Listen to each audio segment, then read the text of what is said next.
This is 6-time IFBB Bikini Pro Champion Brina Martinez, and I take ZMA5 to make sure that I get the zinc, magnesium, and vitamin B6 needed to keep my immune system healthy and snap strong.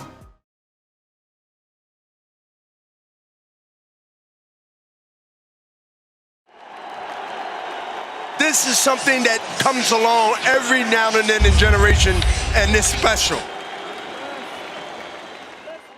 Callum Smith. Callum Smith, yeah. What do you make of that? Callum Smith, tough guy. Yeah. As they say in the UK, he's a hard man. He's a hard man. He's a hard man. Tough guy. He'll give, he'll come and fight. He'll show a ton of bravery and heart and desire. But he's going to be outmanned. He's going to be outgunned. Canelo's got too many weapons for him. And, I expect him to beat Callum Smith pretty decisively if you don't stop him for 12. Do you get similar vibes to the Rocky Fielding fight in this one? The ferocious Rocky Fielding? Everything said, I call guys in the UK that are friends of mine. I said, who the hell's Rocky Fielding? Oh, we don't even know. Oh. So what does that tell you? What does that tell you? Ferocious Rocky Fielding. do you get the same vibes on this, or do you think I think vibes? you know what? Maybe. Maybe. Okay. Callum Smith, I think, is more of a proven fighter. Yeah. Rocky Fielding. I mean, Callum Smith has some good fights. And, no, good fighter. I mean, he's a good fighter, tough guy. But the tough guys and good fighters in the UK, when they fight someone against Canelo, it's apples and oranges, man. It's worlds away from what they're used to. So, I think Callum Smith's a good opponent for Canelo at this point. He hasn't fought in over a year, so it's a real good fight for him. A gauge to see where he's at. Yeah, I was hoping that because I know there was talks that he'd end up fighting Caleb Plant. Still talks to him, right? I read that too. And, look, what happened from last year? Because that was a fight I talked about last year. I said, Caleb Plant, that's a good fight for Caleb Plant. And they weren't rushing into it at that point, but obviously things have changed. So now it's more intriguing and more attractive. And I'm thinking, he's had more fight styles, bigger, stronger guys. I don't know. To me, if I was Caleb Plant, it's not as attractive to me as it was before. He's fought bigger, stronger guys than Caleb, and been successful. So, but I like it. I think Caleb Plant's a terrific fighter. I like it. I love watching the kid fight. And I thought he'd give problems to Canelo last year when we were there talking about it. And I thought he should try it last year. I think it was offered to him and he turned it down. Right after he beat he fought in February. Mike Lee or Feigen Boots? Feigen Boots, I think. Feigen right? Boots, yeah, the German. He got offered to fight. And he said, no, he needed time to get ready. He just fought. Take a week off. Go with your bride on because he just got married previous to that. Had to have a little honeymoon on the thing. Go take your bride Friday. I'm going to come back, get right back to it. It's a couple weeks. You ain't not going to be out of shape. So I didn't know why he didn't take it then. But obviously times change and it looks more attractive now. But in the meantime, Canelo's had other fights. I thought that was the right time. Can he beat Canelo? Can he? Yeah, style-wise, because he's got good movement, and movement gives Canelo problems, guys. But Caleb's not a Lara. He's not a guy who's got. Got movement. He's slick. He slips. I don't think he beats him. I just think Canelo's too big and too strong, and probably too seasoned. But I think Caleb Plant put on a hell of a fight. It's going to be very, very competitive, and so I just don't think he's got the punch to keep him off from him. And so, if not Caleb, then at 168, who can beat Canelo at 168? Because who is out there that could possess a challenge from? I think there's really only one guy, David Benavidez. I think Benavidez.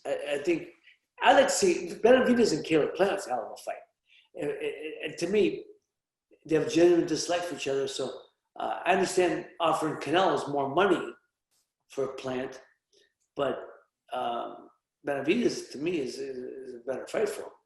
And I think that fight get a lot of interest. And but like I said, money wise, Canelo's a big fight. So take it. You know, and if you beat Canelo, and there's always a good chance he could do that. Then he dictates the pace, the fight, the price of the fight against Benavidez. But I think Benavidez I think he's the monster of that weight class. He's the guy nobody wants to fight, and rightfully so. Hell of a fighter, man. I think he'd be problems for Canelo. That's a fight to me. He fights Canelo. I think he's got a better chance to beat Canelo than Caleb Plant because he's longer and he hits harder. Mm-hmm. And that'd be a problem for Canelo. Super middleweight's on fire right now because you got Benavidez, you got Caleb, you got Canelo now entering it. You got Callum Smith, you got Saunders, who just moved up, has a belt at 168 pounds. You know, and how about Jamal? Yeah, I was gonna say Charlo can go ahead and move up to 168, no problem. Right, and he's at 160. That's the fight for Canelo. You know, Canelo State's talking about staying 168, but he can still make 160. I imagine. Maybe I don't know. Charlo's that's a headache for. That's another fight for him. That would be a problem. And you would imagine at some point that Golovkin, even though he is older, he has to move to 168. I don't know how he's still making 160. Triple G was fighting so regularly, and he was so. Now, I mean, is he even in the discussions? Is he in any discussions? Because now the inactivity does not help him. You know, and a guy like him really made him so effective because he was so active. A fight for him, Charlo would be a fight for him. Charlo would be a headache for any of these guys. Jamal would be a headache for any of those guys. But any of the guys we discussed for Canelo could be fight, you know, Triple G. And Triple G, you know, age, I don't care what they say. This is a sport of the youth. You know, it's a sport of the young. The older you get and less activity you have, the harder it's going to be, no matter what, no matter who you are. So I think if Triple G is going to fight, he better make it sooner than later, man, because he went over to the zone to get the fight with Canelo. Well, it's avoided him since. Why? Now the zone let Canelo go. Now what happens? I signed with you to make that fight. Now you let him out of his contract. Now what's going to happen? So I don't know. That's boxing for you. Canelo's going to freeze him out as long as he can. You think so? And yeah, of course. So why wouldn't he? And if you could do it, why not? You know, first of all, it's close fights. I think the longer it goes, it's better for Canelo. Plus, why would you give the guy the payday? That's how you hurt him the most. You don't hurt a fighter by getting him in there and giving him a beat. You hurt a fighter by not fighting him and don't give him the payday. That's how you hurt him. Wise words here from Boom Boom. You know, from experience and perspective when you speak. Thank you so much, Ray. I really appreciate it. It was good catching up with you. My pleasure, bro. Anytime, Marcos. For you, my friend. Thank you, man. Thank you so much for watching this video, and make sure to subscribe for more videos of your favorite fighters over here on Fight Up TV, and give us a follow online as well at Fight Up TV on Twitter and on Instagram. We appreciate it, guys.